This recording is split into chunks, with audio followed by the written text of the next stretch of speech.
Hello everyone. तो आज का जो टॉपिक है वो हम लोग डिस्कस करने वाले हैं कैंडल स्टिक्स के बारे में।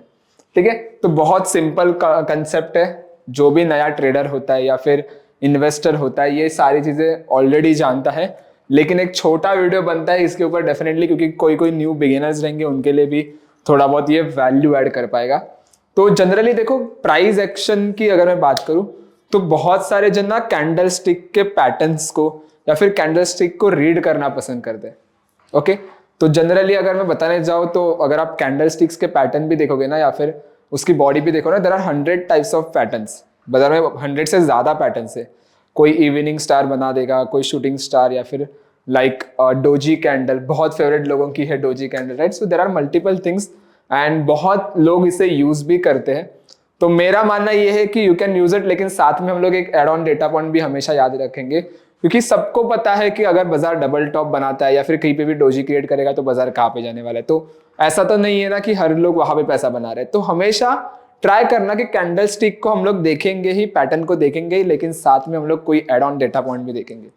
तो बेसिक्स अगर मैं चीजें कवर करने जाऊँ तो कैंडल्स कुछ ऐसे दिखती है, ग्रीन कैंडल और रेड कैंडल।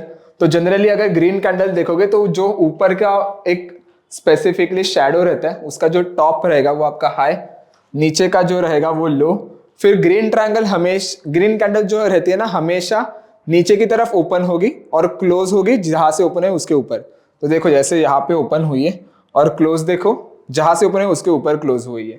और वही चीज रेड ट्रायंगल कभी बनेगी जहां पे ओपन है उसके नीचे अगर वो क्लोज होती है तो वो रेड ट्रायंगल स्पेसिफिकली बन जाएगा। तो शैडो एंड अदर थिंग्स यहाँ पे मेंशन है, और दीज आर द बॉडी, से बॉडी कहते हैं, इसे हम लोग कहते हैं शैडो, कि कहाँ पे वो छू के वापस आ गई है।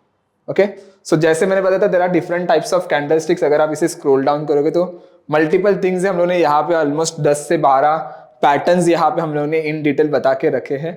बेसिक क्वेश्चन इसमें पूछा जाएगा, अगर बेसिक क्वेश्चंस जो आते हैं इसमें कि सर कैंडल स्टिक पैटर्न को हम लोग पूरा यूज कर सकते हैं, पूरे डिपेंडेबल हो सकते हैं क्या? The answer is you can dependable, लेकिन पूरा नहीं। थोड़ा उसके साथ ना हम लोग एक कोई add on data point like derivative data point भी देखेंगे। बड़े टाइम फ्रेम पे अगर आप यूज कर रहे हो, right, definitely you can go with the price action, क्योंकि बहुत सिंपल कंसेप्ट बताता है, फंडामेंटल्स रीड्स करने की भी जरूरत नहीं पड़ती, इतना अच्छा प्राइस एक्शन बताता है। लेकिन if you are coming in छोटे टाइम फ्रेम पे हो, 10-15 मिनट, 15-20 मिनट का टाइम फ्रेम है, तो हमें एड ऑन डेटा पॉइंट लगेगा ही हमेशा। ओके, तो अगर मैं एग्जांपल्स बताने जाऊँ यहाँ पे तो देखो यहाँ पे कुछ है, a long upper shadow indicates the bulls control the movement of the part of the day but lost control by the end at the bears made an impressive. तो जनरली अगर मेरा बुलिश कैंडल बन रहा था, अगर वहां पे अगर बेयर्स ने कंट्रोल कर लिया तो मेरा जो कैंडल बनता है वो कुछ ऐसा बनेगा, ये आपको बता रहा है। थोड़ा बहुत अगर मैं स्टार्टिंग में देखो तो long green candlestick, these are the normal, ये रेड कैंडल स्टिक है। फिर ये स्मॉल कैंडल स्टिक है, जो पार्टिसिपेंट कहीं पे कम है ज्यादा है उस बेस पे भी बताएगा। सो नो बेयर और नॉट बुल, सो वही एग्रेशन है। यहाँ पे अगर आप देखोगे तो ये बुलिश है, ये इंडिकेट करता है बेरिश। दोनों में बता रहा है कि ज्यादा एग्रेशन नहीं था, ना बुल्स की तरफ से था ना बेरिश की तरफ से था, राइट।